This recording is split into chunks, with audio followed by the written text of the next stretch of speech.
ኃጢአት ያጎድፈዋል፣ ንድፉ እንዳይፈጸም ያደርገዋል እንዳትሉት፣ ዓለም ሳይፈጠር እግዚአብሔር አብ በገዛ ፈቃዱ የወሰነው ውሳኔ የመረጠው ምርጫ የዛሬ ዓመት የሚለው ለምሳሌ በጌታ ዘንድ አንድ ቀን ስንት ነው ይላል? ከፍጥረት በፊት መወሰን፣ መመረጥ፣ ሁለቱም ምንም ልንነጣጥላቸው የአንድ ሳንቲም ገጽታዎች የሚባሉ ናቸው። መወሰንም መመረጥም። ግን መወሰን የሚለው ንድፉ ራሱ በሰውየው ችሎታ ላይ የተመሰረተ ነው። ነገ ይሆናል ወይስ አይሆንም የሚለው ላይሆን ከሚችልበት ነገር አንዱ ፋክተር ምንድነው?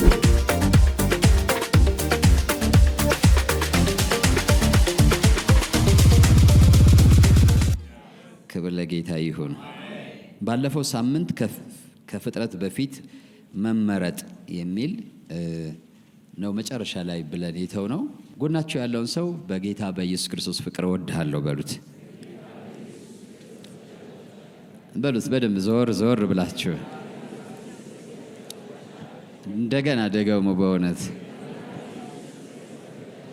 ትናንት ያደረግነው ተባባሉ፣ ፍቅርን በተግባር ነው። በቃ ጌታ ስሙ ይባረክ። ሃሌሉያ። ኤፌሶን ምዕራፍ 1 ቁጥር 4 ዓለም ሳይፈጠር በፊቱ ቅዱሳንና ነውር የሌለን በፍቅር እንሆን ዘንድ በክርስቶስ ምን አለን ይላል? መረጠን። ይሄን ነው ያወራ ነው። እና መጀመሪያ ያየነው አለ እግዚአብሔር አምላክ የወሰነው ያደረገው ከማንነቱ በመነጨ ነው።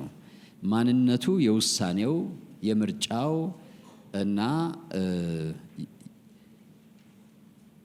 የድርጊቱ መነሻ ነው ብለን ተነጋግረናል። ከሰው አእምሮ መረዳት ውጭ የሆኑና በዘላለም አምላክ ፈቃድ የተወሰኑና በዘላለም ውስጥ የተደረጉ ናቸው ያልናቸው ነገሮች አሉ። በዚህ ዓለም ክልል ውስጥ የሌሉ በሰው አእምሮ ውስጥ ያልታሰቡ መጽሐፍም እንደሚናገረው ታስታውሱ እንደሆነ አንደኛ ቆሮንቶስ ምዕራፍ 2 ላይ እግዚአብሔር ለሚወዱት ያዘጋጀው ነገር በሰው ልብ ምን ያላለ ነው ይላል? ያልታሰበ፣ የሰው ዓይን ያላየው፣ የሰው ጆሮ ያልሰማው ነገር ግን እግዚአብሔር ለሚወዱት ያዘጋጀው። እግዚአብሔር አምላክ ለሚወዱት ያዘጋጀው ማለት ስለወደዱት ነው ያዘጋጀው ማለት አይደለም። ምን ማለት ነው? የመጨረሻ ዓላማው ለወዳጆቹ ነው። አግኝታችሁኛል? መጨረሻ ላይ ሰዎች ከሱ ጋር እንዲኖሩ የሚፈልገው ለምንድን ነው? ለፍቅር ነው። ስለዚህ ለሚወዱት ደግሞ ማለት ወዳጆቹ ለሆኑት ያዘጋጀው ነገር አለ። ያዘጋጀው በሰው ልብ ያልታሰበ፣ በሰው ዓይን ያልታየ፣ በሰው ጆሮ ያልተሰማ ነገር ነው። ምን ማለት ነው? ከሰው ውጭ ከፍጥረት ውጭ የሆነና በእግዚአብሔር ውስጥ ብቻ ያለ። ከዛ ከእግዚአብሔር እንዲያው የሰጠንን ነገር እናውቅ ዘንድ ከእግዚአብሔር የሆነው መንፈስ ተቀበላችሁ እንጂ ያለምን መንፈስ አልተቀበላችሁም ይላል። ምክንያቱም ይልና ከእግዚአብሔር መንፈስ በቀር ለእግዚአብሔር ያለውን የሚያውቅ ሌላ ማንም የለም። ምን ማለት ነው? በደንብ አስቡት። እግዚአብሔር ለእናንተ ያዘጋጀላችሁ ለምትወዱት ወይም የዘላለም ወዳጆቹ ለምትሆኑት ለእናንተ ያዘጋጀላችሁ ነገር በሰው አእምሮ በሰው ልብ ውስጥ ያለ ነገር ሊታሰብ የሚችል ነገር አይደለም። ያለው የት ነው ማለት ነው? የእግዚአብሔር ልብ ውስጥና የእግዚአብሔር አእምሮ ውስጥ ነው ያለው። ስለዚህ እናንተ እንድታውቁት ካስፈለገ የግድ ለእናንተ የራሱን መንፈስ መስጠት አለበት። ምክንያቱም በእግዚአብሔር ዘንድ ያለውን ነገር ከእግዚአብሔር መንፈስ በቀር ሊያውቅ የሚችል የለም። ስለዚህ እንዲያው እግዚአብሔር በነፃ የሰጠንን ነገር እናውቅ ዘንድ እግዚአብሔርን እናውቅ ዘንድ ብቻ አይደለም፣ ለእኛ እግዚአብሔር እንዲያው የሰጠንን ነገር ለማወቅ ራሱ ምን ያስፈልገናል? የእግዚአብሔር የራሱ መንፈስ ያስፈልገናል። አይገርማችሁ? እዚህ ዓለም ላይ ያለውን ነገር ለማወቅ አንዳንድ ጊዜ የተራቀቁ መሳሪያዎች አሉ፣ የተራቀቁ ምርምር ጣቢያዎች አሉ፣ የተራቀቁ ምርምር ውጤቶች አሉ፣ እነሱ መጽሐፍቶች አሉ። እነሱን ታነባላችሁ፣ ሪሰርች ትሰራላችሁ፣ ይቆፈራል፣ ላብራቶሪ ይታያል፣ ይደረስበታል፣ ይታወቃል። አሁን የሚገርማችሁ እኮ ይህን ያህል ዓመት ይጨርሳል። ትልልቅ ማይክሮስኮፖች አሉ፣ ትልልቅ ደግሞ ቴሌስኮፖች አሉ።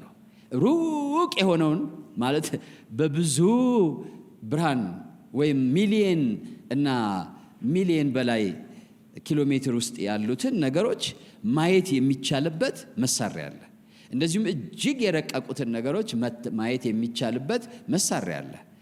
ማይክሮስኮፕ አለ፣ ቴሌስኮፕ አለ፣ ላብራቶሪዎች አሉ። ግን የሚናገረው እዚህ ላይ አሁን ምንድነው የሚለው? እግዚአብሔር ለናንተ ያዘጋጀው ግን በእግዚአብሔር መንፈስ ካልሆነ በቀር ሊታወቅ ሊደረስበት አይችልም። ክብር ለጌታ ይሁን። ለምን? እግዚአብሔር ለናንተ ያዘጋጀው በለሱ ልብ ውስጥ ያለ ነገር ነው።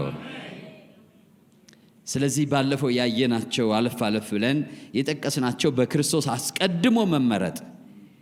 እኔ አንዳንድ ጊዜ ሰው ሲናገርም አንዳንድ ነገር ሲያደርግም ከእግዚአብሔር ታላቅነት ተነስቼ ነው ማየው እና ይቀልብኛል አንዳንዱ ነገር። እውነት ለመናገር አሁን ለምሳሌ ከዶክትሪን ስትነሱ አስቀድሞ መወሰን አለመወሰን፣ መመረጥ አለመመረጥ፣ እኛ ዓለም ውስጥ ሆነን የጉንዳን ዓለም ውስጥ ነው ምንንጫጫው። ጉንዳንን አስቧት እናንተ እዚህ ጋር እንዲህ ብላችሁ እያያችሁ እንዲህ ትላለች አይደለ? እንደሱ ነን እኛ እዚህ ነን በእግዚአብሔር አይን ሲታይ ማለት ነው። አንለስ የእግዚአብሔር ብርሃን ወደ ልባችን ገብቶ መንፈሱ በልባችን ገብቶ ምን እንደሚያስብ እንዴት እንዳሰበ መረዳቱን ካልሰጠን በቀር እንዲሁ ዝም ብለን በእኛ ዓለም ውስጥ ሆነን እንደዚህ አይነት ዶክትሪኖችን ስናወራ ብንተራመስ እንደ ጉንዳን አይፈረድም። እግዚአብሔር ማን ነው? እግዚአብሔር ማን ነው ከሚለው ነው መነሳት ያለብን። ማን ነው እግዚአብሔር? የእሱን አትሪቢዩትስ ማወቅ አለብን በደንብ። እግዚአብሔር ሁሉን አዋቂ ነው ካልን በኋላ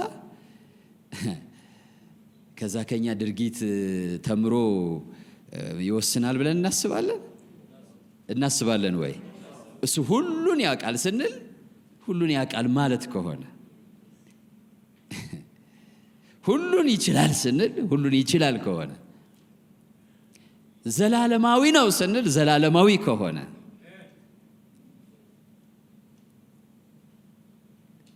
ዶክትሪናችን ከየት ነው የሚነሳው? አያችሁ፣ ከኛ መረዳት ከተነሳን፣ ከኛ ችሎታ ከተነሳን፣ ከኛ ምሳሌ ከተነሳን፣ አሁን ሥላሴ ይባልና ምሳሌ ይሰጣል። እንደሱ ከተነሳን አምላካችንን መረዳት አንችልም። ማወቅ አንችልም። እንዲህማ ከሆነ በእኛ አእምሮ ከተወሰነ፣ በእኛ አእምሮ ግንዛቤ ውስጥ ከገባ አምላካችን ወደ ፍጡርነትም ይቀየራል። ፍጡር ነው እንደማለት ነው። በፍጡር ከተደረሰበት፣ በፍጡር ከታወቀ፣ በፍጡር ከተለካ፣ በፍጡር ከተመዘነ። ለዛ ነው ሊገልጥለት ከሚወድ በቀር ማንም አይደለ ያለው። አብን ሊያውቅ የሚችል የለም። አብም ወልድን ሊገልጥለት ከሚፈቅድ በቀር ማንም ወልድን የሚያውቀው የለም። ከዛ በኋላ የመሰለውን ስም ይሰጠዋል። ስላልተገለጠለት ስለ ጌታ ኢየሱስ ሲያወራ የመሰለውን፣ አንዳንዶች ይሉሃል የተባለው አይነት ማለት ነው። ግን የተገለጠለት ግን አንተ የሕያው የእግዚአብሔር ልጅ ነህ አለው። ጌታ ስሙ ይባረክ። ያልተገለጠላቸውስ የተለያየ ስም ሰጡት። ከነቢያት አንዱ ነው ይሉሃል፣ ኤልያስ ነው ይሉሃል። ለምንድን ነው ይሄን ሁሉ የመሰላቸውን ያሉት? አልተገለጠላቸውም። ካልተገለጠላቸው ማለት እንዲያውቁ እግዚአብሔር እድልም ችሎታም ካልሰጣቸው ሊያውቁ በፍጹም አይችሉም። ስለዚህ ያወቁ ይመስላቸውና ስምም ይሰጡታል፣ መልክም ይሰጡታል፣ ቅርጽም ይሰጡታል። እኛ ብድግ ብለን ለአምላካችን ለእግዚአብሔር ስም፣ መልክ፣ ቅርጽ የምንሰጠው ከሆነ አልተገለጠልንም ማለት ነው ወገኖቼ። እርሱ ሊገለጥልን ካልፈቀደ በቀር ልናውቀው አንችልም። ስለዚህ አንዳንድ ዶክትሪኖችን እግዚአብሔርን በማወቅ ነው የምናውቃቸው፣ በጥቅስ ማጣቀስ አይደለም የምናውቃቸው። እግዚአብሔርን ስናውቅ እናውቃቸዋለን። እግዚአብሔርን ስንረዳው እንረዳቸዋለን። የምናውቀው ደግሞ ከእርሱ በተቀበልነው በመንፈስ ቅዱስ ነው። የምናውቀው ደግሞ እንድናውቀው በፈቀደልን ልክ ነው። ባስቻለን መጠን ነው ሲገልጥልን ማለት ነው። ክብር ለጌታ ይሁን። አንተ የሰማዩ አባቴ ገልጦልሃል እንጂ ስጋና ደም ምን አላለልህም? አልገለጠልህም። ስጋና ደም ማለት ይሄ ስጋና ደም ማለት ሳይሆን የሰው ማንኛውም ካፓሲቲ፣ የሰው ማንኛውም አቅም ማለት ነው። አልገለጠልህም። አያችሁ፣ እግዚአብሔርና እግዚአብሔር ለሚወዱት ያዘጋጀው ነገር በመገለጥ በእግዚአብሔር ፈቃድ፣ እግዚአብሔር ፈቅዶ የመረዳት አቅም፣ እግዚአብሔር ፈቅዶ የማወቅ ስልጣን ሲሰጠን። ለዚህ ነው እናንተ የመንግስተ ሰማያትን ምስጢር የማወቅ ስልጣን ምን ተብሏቸዋል? ተሰጥቷቸዋል። የማወቅ ካለዛ ግን ምስጢር ነው። ምስጢሩን ምን ብሎናል አለ? አስታውቆናል። ክብር ለጌታ ይሁን። ባለፈው ብያቸዋለሁ። እግዚአብሔር የሆነ ቦታ ወስዶ ሸሽጎት ደብቆት ሳይሆን ከሰዎች መረዳት ውጭ ነው። ከሰዎች አቅም ውጭ ነው። ከሰዎች ችሎታ ውጭ ነው እግዚአብሔር ራሱና እግዚአብሔር ለሚወዱት ያዘጋጀው ነገር። ፕላኑ ምስጢር ነው። ምስጢር የሆነው እግዚአብሔር እንዳያውቁብኝ ብሎ ደብቆት አይደለም። ከአቅማቸው በላይ ነው። ከመረዳታቸው ውጭ ነው። ስለዚህ የራሱ መንፈስ ያስፈልገናል። በጣም ደስ ሊለን የሚገባ አሁን የጌታ መንፈስ በውስጣችን አለ አይደል? ለምንድን ነው የተሰጠን? የእግዚአብሔርን ጥልቅ ምስጢር እንኳን ሳይቀር ምን እንል ዘንድ ነው? እናውቅ ዘንድ ነው። እንረዳ ዘንድ ነው። ጌታ ስሙ ይባረክ። ስለዚህ ትልልቅ ነገሮች አሉ። ቅድም እንዳልኳችሁ ለምሳሌ በክርስቶስ አስቀድሞ መመረጥ፣ አስቀድሞ መረጠን። ኤፌሶን ምዕራፍ 1 ቁጥር 4 ላይ ያለው አስቀድሞ በክርስቶስ ምን አለ? መረጠን። አስቀድሞ ዘላለም ከሆነ ያ ዘላለም ለራሱ እግዚአብሔር ነው። ዘላለም እግዚአብሔር ነው። አንድ ፍጡር ከሆነ ዘላለም ያለ ኢተርኒቲ ራሱ ነው። በሆነ ዘላለም በሚባል ውስጥ የሚኖር ዘላለም አይደለም። እግዚአብሔር ራሱ ዘላለም ነው። ጌታ ስሙ ይባረክ። በሆነ ብርሃን ውስጥ የሚኖር ብርሃን አይደለም እግዚአብሔር። እሱ ራሱ ምንድነው? ብርሃን ነው። እሱ ራሱ ብርሃን ነው። ማንም ሊቀርበው በማይችል ብርሃን ውስጥ ይኖራል ሲባል ምን ማለት ነው? እግዚአብሔር ብርሃን ነው ይላል መጽሐፍ ቅዱስ። በነገራችን ላይ እሱ የሚኖርበት ዘላለም የሚባለው ማንም የሌለበት ነው። ማንም የሌለበት ነው። በራሱ ለራሱ የሚኖርበት፣ ማንም የማይደርስበት፣ ልጁ ብቻ በቅፉ የኖረበት ዘላለም ይባላል። ጌታ ስሙ የተባረከ ይሁን። እዛ ውስጥ ያለውን እግዚአብሔር ነው ማንም አላየውም የሚለው፣ እርሱ ብቻ የማይሞት ነው የሚለው። ከዛ ሲወጣ ግን ፍጥረቱ ላይ ደግሞ ዙፋን አለው። ከዛ ከዘላለሙ ወጥቶ በፈጠረው ፍጥረት ላይ የነገሰበት ምን አለ? ዙፋን አለ። እዛ ላይ ስናየው ዙፋን ላይ ተቀምጦ እናየዋለን። አላየነውም እንዴ? ሰዎች አላዩትም? አይተውታል። ሙሴ አይተውታል።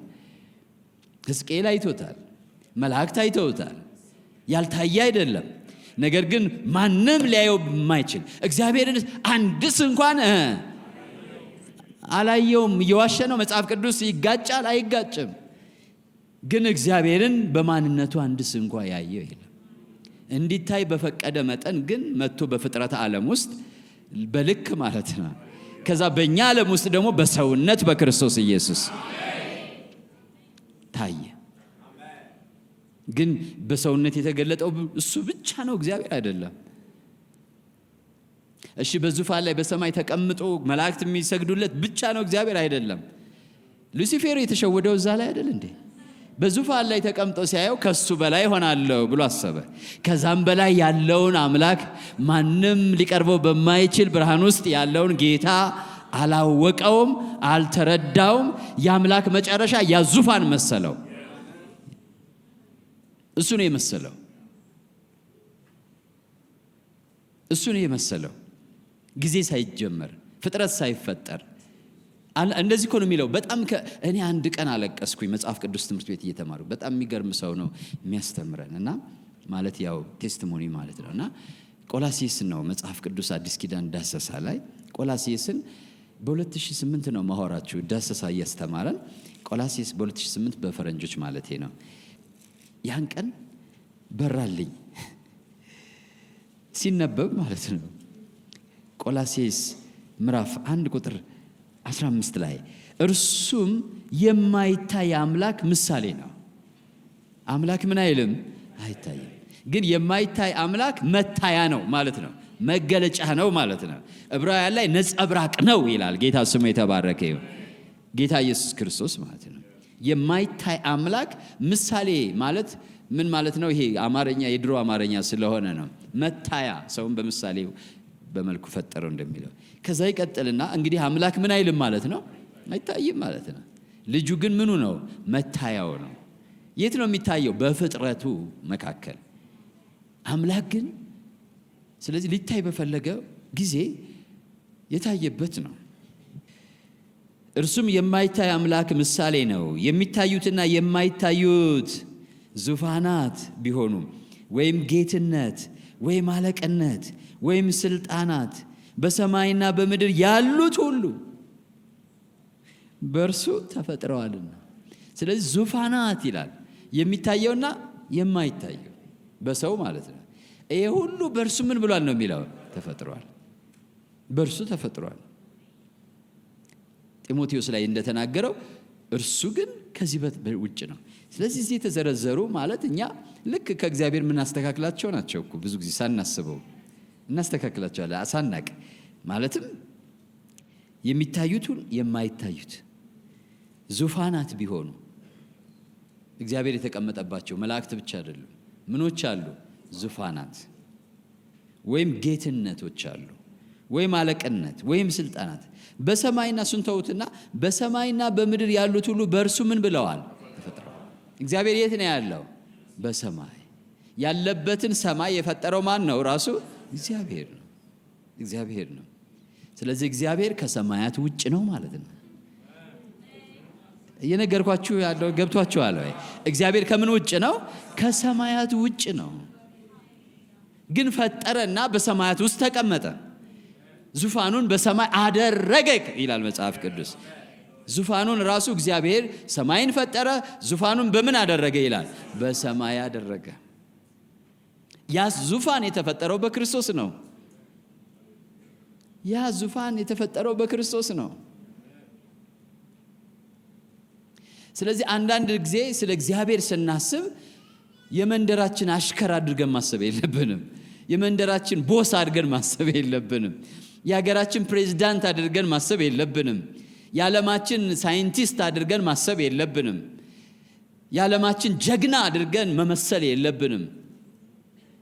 እርሱ ከዛ ያለፈ አምላክ ነው።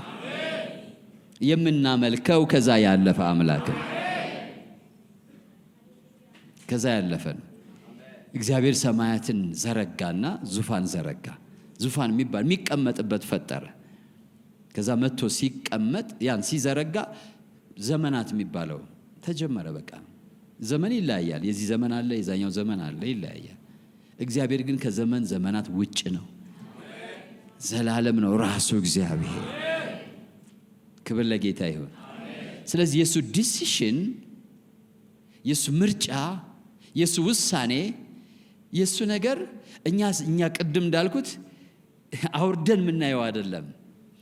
እዛ ውስጥ የተከናወነ ነው። እዛ ውስጥ የተፈጸመ ነው። እዛ ውስጥ ያለቀ ነው። ጌታ ስሙ የተባረከ ይሁን። አሜን ነው። ኤፌሶን ምዕራፍ 1 ቁጥር 4 ያለው እዛ ውስጥ ያለቀ ነው። አስቀድሞ በክርስቶስ ምን አለን? መረጠን። ስለዚህ እነዛ ነገሮች አስቀድሞ መመረጥ አለ፣ አስቀድሞ መታወቅ ብለናል።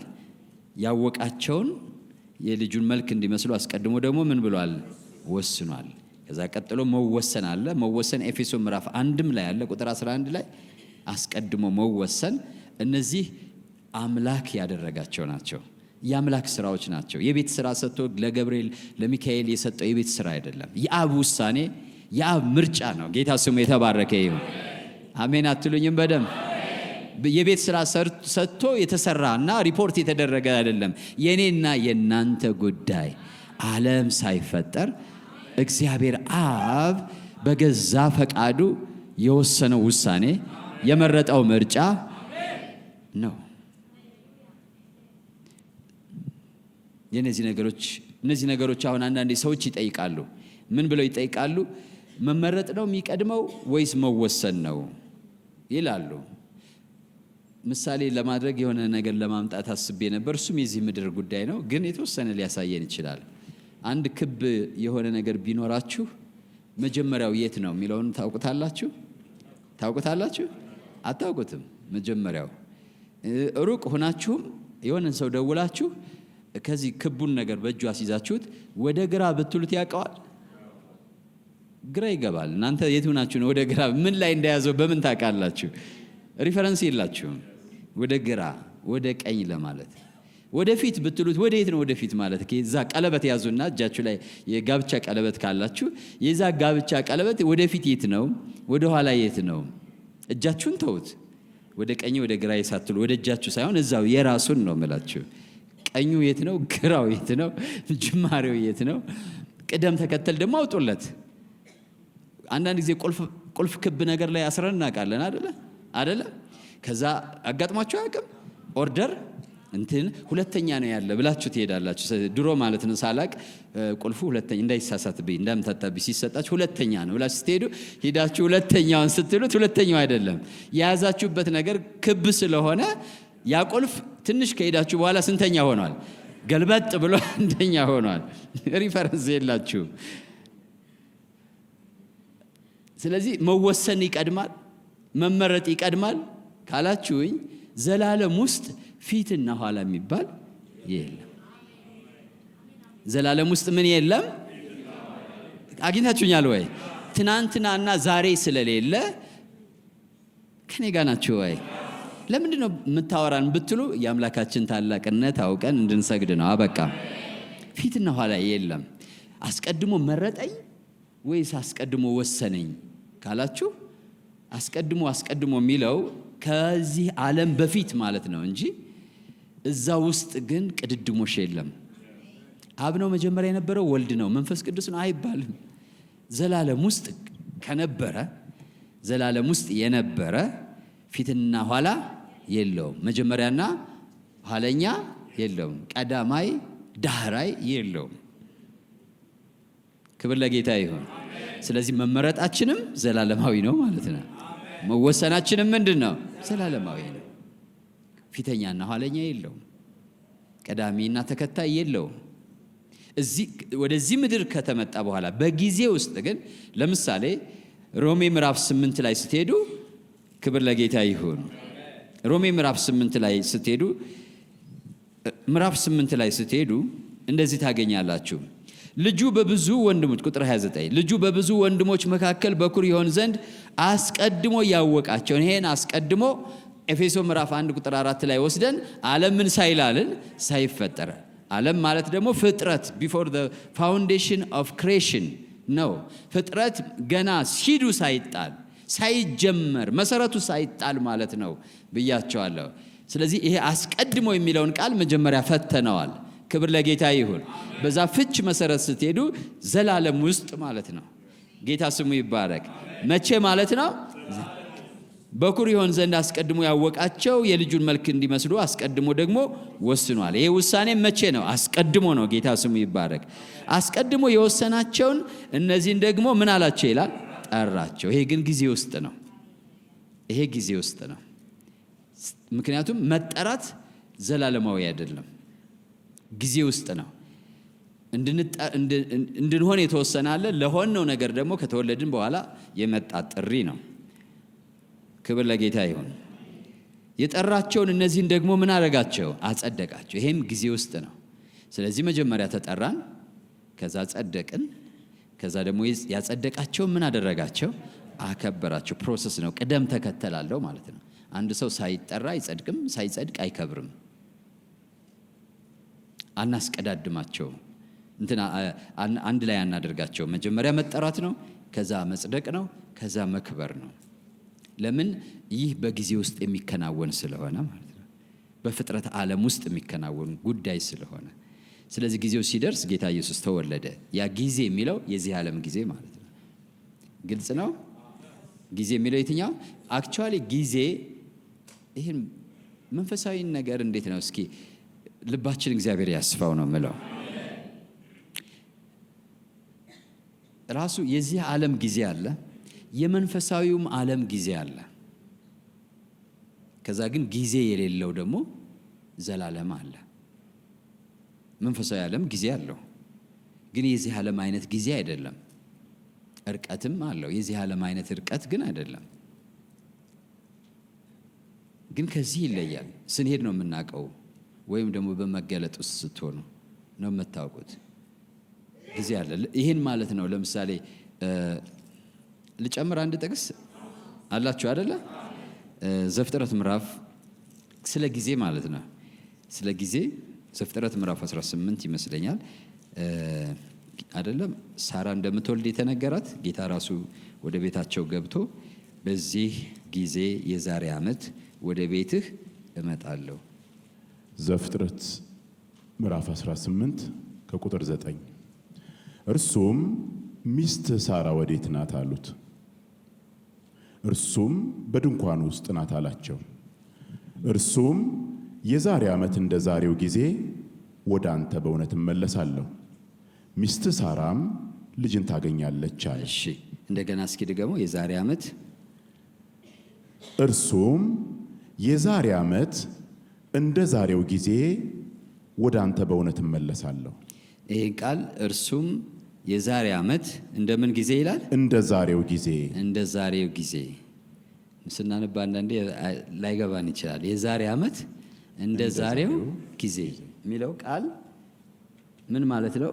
ኦሪጂናሉን ስታዩት የዛሬ ዓመት የሚለው ለምሳሌ በጌታ ዘንድ አንድ ቀን ስንት ነው ይላል? 1000 ዓመት። 1000 ዓመት ደግሞ አንድ ቀን። ሌላ አቆጣጠር አለ ማለት ነው በጌታ ዘንድ የተባለ። አሁን ግን እየነገርኩህ ያለው በጌታ ዘንድ ባለው አቆጣጠር አይደለም። በእናንተ ዘመን አቆጣጠር፣ በዚህ ዓለም አቆጣጠር የዛሬ ዓመት ሳራ ትጸንሳለች። ይሄ ነው ትርጉሙ። ድገሞ እስኪ እንደገና። እርሱም የዛሬ ዓመት እንደ ዛሬው ጊዜ፣ እንደ ዛሬው ዘመን ሚል ነው ያለው ዕብራይስጡን ካያችሁት፣ ወይም እንደዚህ ኤጅ አቆጣጠር። ይሄ ዘመን ያልቃል፣ ዘመንና ዘመናትን ይሽራል ይላል መጽሐፍ ቅዱስ አይደለ? ስለዚህ ይሄ ዘመን የራሱ አቆጣጠር አለው ማለት። እኔ አቆጣጠር ስላችሁ የኢትዮጵያ የአውሮፓ አቆጣጠር ማለት ሳይሆን ስርዓቱ ራሱ ማለት ነው። ስርዓቱ 1 2 የሚባለው ስርዓት ማለት ነው። አቆጣጠር ስርዓቱ ቀን፣ 1 ቀን፣ 2 ቀን፣ ዓመት እየተባለ በእኛ ሀገር አቆጣጠር፣ በሌላ ሀገር አቆጣጠር ብቻ አቆጣጠሩ ለሁላችን የሚሰራ ነው። የምንቆጥረው የምንጀምረው ቢለያይም። ስለዚህ እግዚአብሔር እዚህ እያለው ያለው ምንድነው? ይሄን የምነግርህ በእናንተ ዘመን ወይም በፍጥረት ዓለም ቁጥር ነው የምናገረው። ስለዚህ የዛሬ ዓመት በትክክል ልክ የበጀት ዓመት ፊዚካል ይር እንደምንለው ማለት ነው። በበጀት ዓመቱ እንላለን አይደለ? ልክ እንደዛው በዚህ ዓለም አቆጣጠር የዛሬ ዓመት ጌታ ስሙ የተባረከ ነው። ምን ማለት ነው? ሌላ አቆጣጠር አለ ማለት ነው። ቅድም ነግሬያቸዋለሁ። ሌላ አቆጣጠር አለ። ስለዚህ ቁጥር የዚህ ዓለም ብቻ አይደለም። በሰማይ ሌላውም ፍጥረት ዓለም ውስጥ ቁጥርና ጊዜ አለው። ግን እግዚአብሔር የሚኖረው ቁጥርና ጊዜ በሌለው ልኬታና ስፍር በሌለው ዓለም ውስጥ ነው። ጌታ ስሙ የተባረከ ይሁን። ስለዚህ መጠራት፣ መጽደቅ እና መክበር በጊዜ አቆጣጠር ውስጥ የሚከናወኑ ነገሮች ናቸው። መክበር ወደ ዘላለም የምንገባበት መጨረሻ ነው። መወለድ በስጋ ወደዚህ ዓለም እንደመጣን መክበር ደግሞ ወደ ዘላለም የምንገባበት የመጨረሻ ዶራችን ነው፣ በራችን ነው። ስንከብር ወደ ዘላለም እንገባለን። ክብር ለጌታ ይሁን። ስለዚህ እነዚህ 3 ቃሎች አያይዤ ለመናገር ፈልጌ ነው። ከፍጥረት በፊት መመረጥ በሚለው ማለት ነው። ከፍጥረት በፊት መወሰን፣ መመረጥ ሁለቱም ምንም ልንነጣጥላቸው የአንድ ሳንቲም ገጽታዎች የሚባሉ ናቸው። መወሰንም መመረጥም። ግን መወሰን የሚለው ተከታዩ ምንድነው? እንድንሆን መረጠን ይላል። መወሰን ማለት ደግሞ እንድንሆን ወሰነን ይላል። ማለት ይሄን ሁን ብሎ አስቀድሞ ውሳኔ ማስቀመጥ ማለት ነው። ሌላ መሆን አይቻልም እንደማለት ነው እኮ። ክብር ለጌታ ይሁን። ሃሌሉያ። ስለዚህ መክበራችን በጊዜ የሚፈጸም ነው፣ ግን ደግሞ ወደ ዘላለም የምንገባበት የጊዜ ዘመን መጨረሻ ነው። አንድ አርክቴክት አስቀድሞ ንድፍ ሲነድፍ የወደፊቱን አይቶ ነው አይደለም? የወደፊቱን አርቴክቱ ሲሰራ ግንብ ሲሰራ የወደፊቱን አይቶ ነው የሚሰራው። ለነገ ነው የሚነድፈው። የወደፊቱ ነገር መሳካቱ በብዙ ሁኔታዎች ላይ የተመሰረተ ነው። አርቴክቱ ከሰራ በኋላ አንደኛ በአስተሳሰብ ብቃቱ ላይ የተመሰረተ ነው። በመጀመሪያ ያን ንድፍ ሲነድፍ በምን አይነት ዕውቀት ችሎታ ነው የነደፈው የሚለው ነገር ይወስነዋል።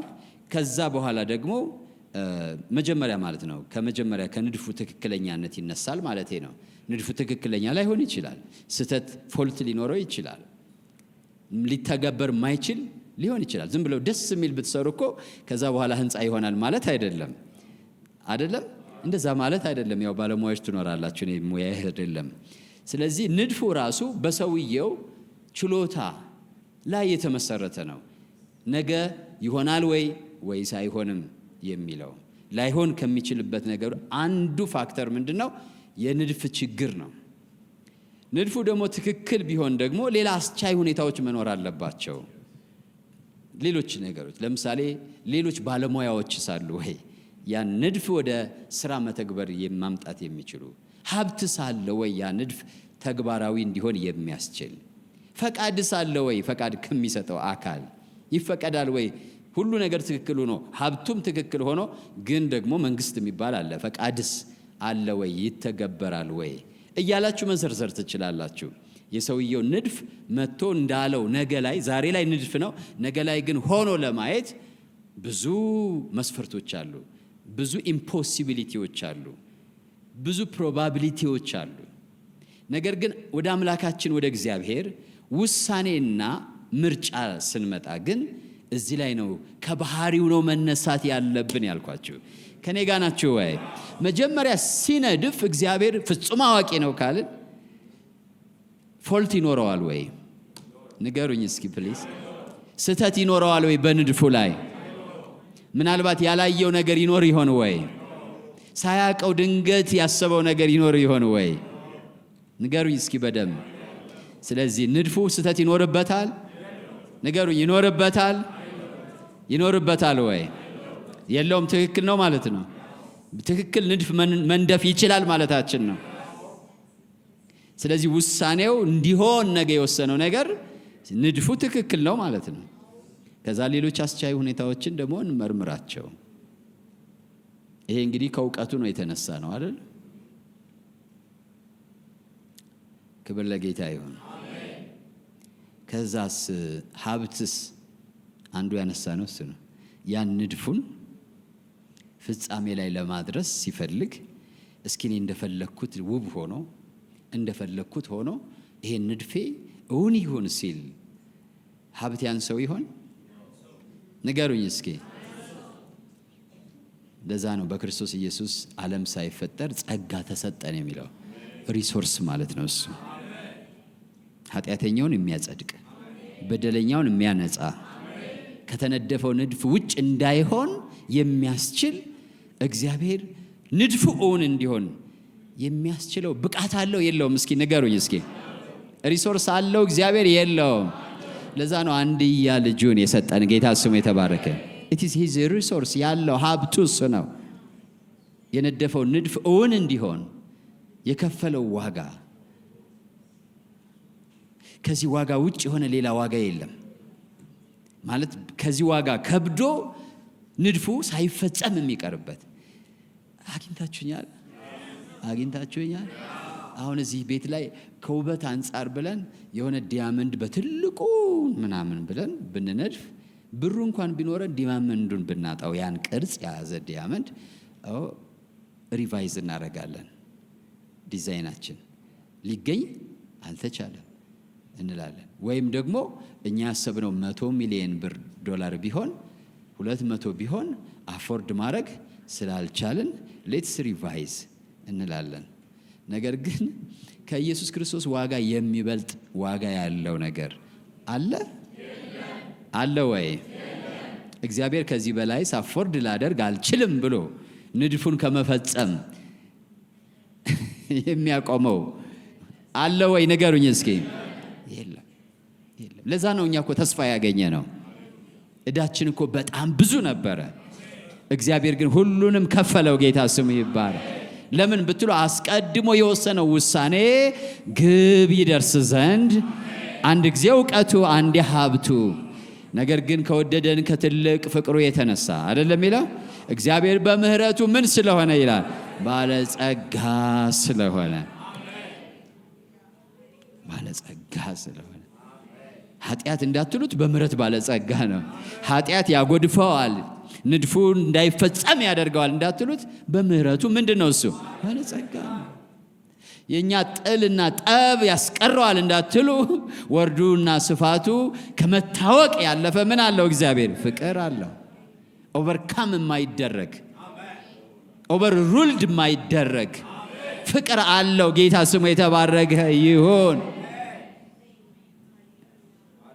ስለዚህ የእግዚአብሔርን አስቀድሞ ውሳኔ የእግዚአብሔርን አስቀድሞ ምርጫ ምንድነው አደጋ ላይ ሊጥለው የሚችለው ምንድነው አደጋ ላይ ሊጥለው የሚችለው ምንድነው እግዚአብሔርን እንደገና እንዲያሻሽል እቅዱን ንድፉን እንደገና ሪቫይዝ ሊያስደርገው የሚችል በሰማይና በምድር አለ ወይ ንገሩኝ እስኪ አለ ወይ ስለዚህ ለምንድነው በፕሮባቢሊቲ የኛ ጉዳይ እንዲቀመጥ የምናደርገው ልጸድቅ እችላለሁ ላልጸድቅ እችላለሁ ልወድቅ እችላለሁ ልድን እችላለሁ እሺ ከኔ ሳይድ ይሁን ከሱ ሳይድ ግን እንዴት እግዚአብሔር ገና ጊዜ ይጠብቃል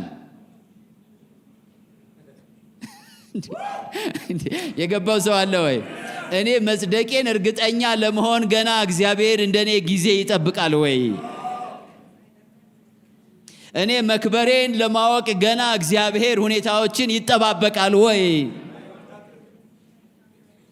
እኛን እንጠባበቃለን ልባችን ተንጠልጥሎ ሯጭ ሲሮጥ አይታችኋል ጥሩ ቢሮጥም ይቀድመው ይሆን ምን ይል ይሆን ይደናቀፍ ይሆን ይደክመው ይሆን በእንቱናን እስኪ በጥስ ድረስ እንጠብቃለን እግዚአብሔር አሁን እኛ እስክንበጥስ እየጠበቀን ነው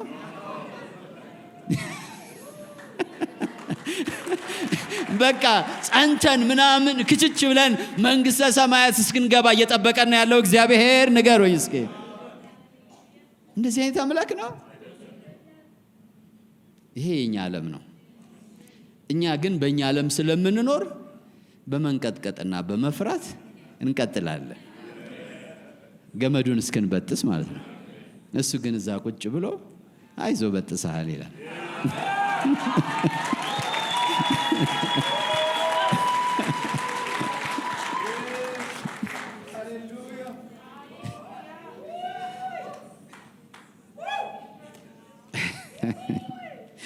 አመልክሃለሁ በሉት እስኪ በደም ከፍጥረት በላይ አመልክሃለሁ ተሻግሬ ዘመናትን አመልክሃለሁ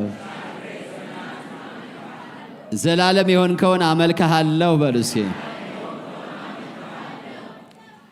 አይ ቲንክ ሳሚኮ ዘምሮታል ዘላለም የሚባል ሳይኖር እኮ ነው የሚለው እሱ ዘላለም ነው ማለት ነው ጥሩ የሚገርም መዝሙር ነው ዘላለም የሚባል ገና ሳይኖር ክብር የሚባል ነገር ገና ሰው ክብር የሚለው ነገር ሳይኖር አንተ ግን ከበርክበት ይላል አይደለም እንዴት ቢገባው ነው በስማ ሳሚ ጌታ ይባርክ ሃሌሉያ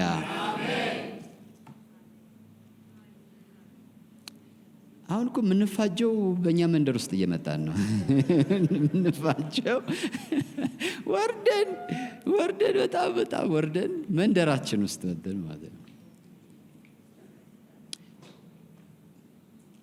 እችን ብዬ ልጨርስ መሳካት ትችላለህ የሚለው መጽሐፍ ላይ አንዲት እዚህም ተናግሬ ያውቃለሁ አንዲት ምሳሌ ያስቀምጫለሁ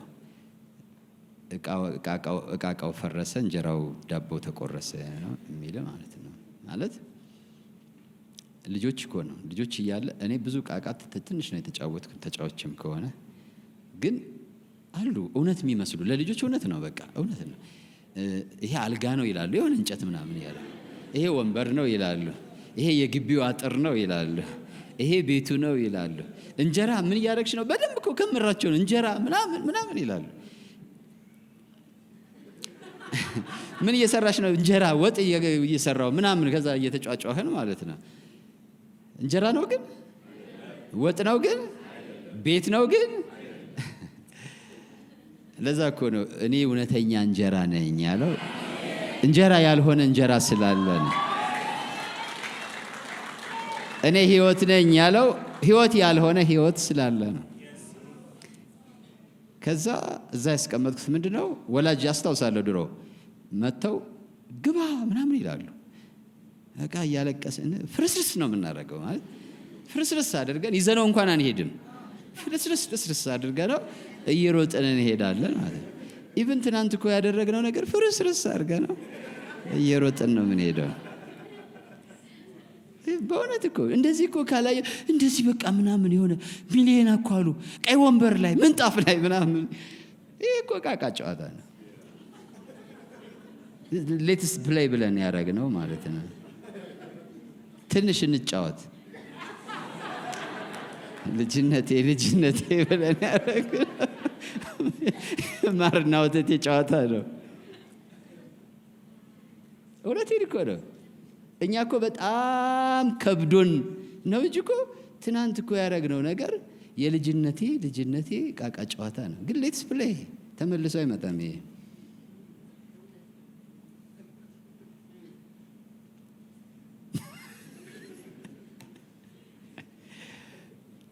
በእውነት ካናገራችሁኝ እንደዚህ ነው ብናገረው። ሃሌሉያ። ትዳር፣ ልጅ፣ ስራ ምናምን ማለት እዛ ስንሄድ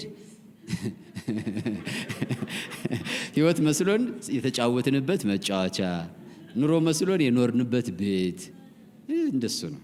ፍርስርስ ያ አንተ ሰነፍ ዛሬ ነፍስህን ካንተ ይወስዱታል። ያኔ እኮ ያ ሁሉ ምንድነው በቃ ጨዋታው ፈረሰ ነው። አበቃ። የታሰብነው ከዚህ በተሻገረ ባለፈ በደመቀ ለኛ እዚህ ምድር ላይ ለዛ ነው ዋና የሚባል የለንም። ጌታ ስሙ የተባረከ ይሁን። የለንም ዋና የሚባል የሆነ ኮስተር ገንተር የሚያደርገን ዋና ነገር የለንም። እኔ ዋና ነገር የለም። ይሄንም አትንኩብኝ የምንለው ነገር የለም። የፈለጉትን ይንኩ። ክብር ለጌታ ይሁን። በማይነካ ዘላለም ውስጥ ተመርጠናል፣ ተወደናል፣ ተፈቅረናል። ጥያቄው እዚህ ነው ያለው። ፈተናው እዚህ ነው ያለው። ጊዜ ውስጥ ነው ያለው። ዘመን ውስጥ ነው ያለው። ጌታ ግን ይመጣል። ጌታ ስሙ ይባላል። ጊዜን ዘመንና ዘመናትን ምን ያደርጋል? ይሽራል። ያኛ የምንከብርበት ጊዜ ነው። እንጆ ያድርጉት እዚህ ያለውን ነገር ግን ሙጭጭ አትበሉበት።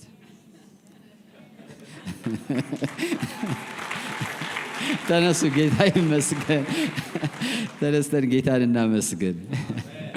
ክብር ለጌታ ይሁን።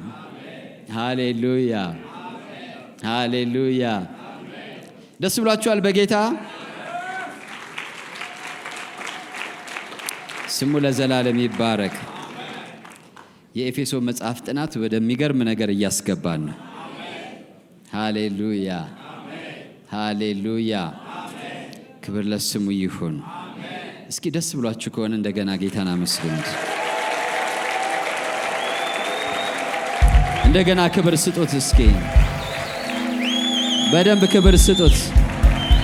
በራሱ የመረጠን በእኛ ሁኔታ ላይ ባልተመሰረተ በራሱ ዕውቀት፣ በራሱ ጥበብ፣ በራሱ ሀብት፣ በራሱ ችሎታ ተማምኖ የዘላለምን ሕይወት የነደፈልን እግዚአብሔር ስሙ ለዘላለም ይባረክ።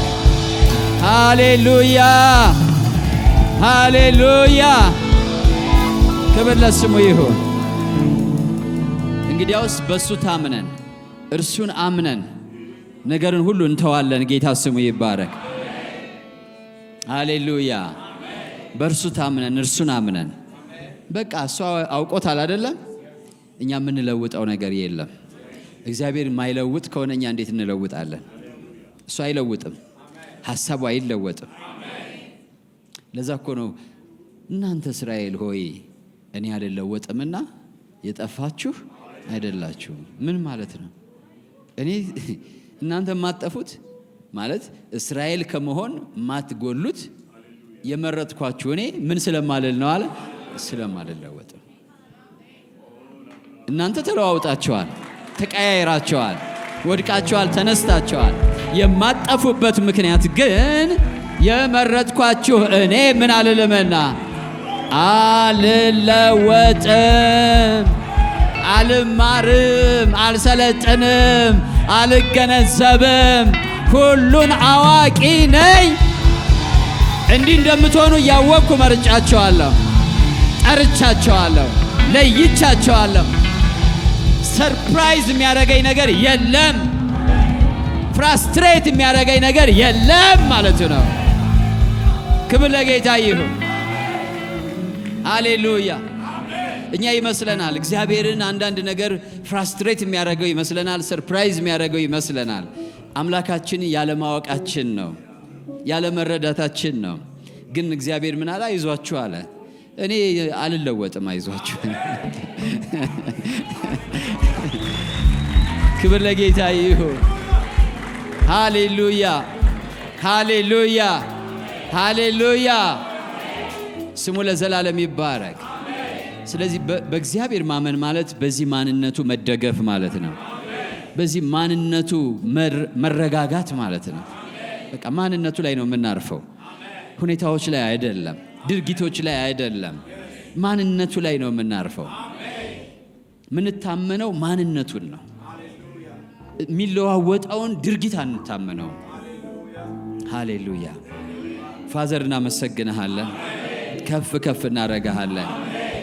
ኦ ጌታ ሆይ ስምህ ይባረክ። ስለ ማንነትህ እናመሰግንሃለን፣ ስለ ኃይልህ እናመሰግንሃለን፣ ስለ ግርማህ እናመሰግንሃለን፣ ስለ ችሎታህ እናመሰግንሃለን፣ ስለ ብቃትህ እናመሰግንሃለን። ሃሌሉያ፣ ሃሌሉያ፣ ሃሌሉያ።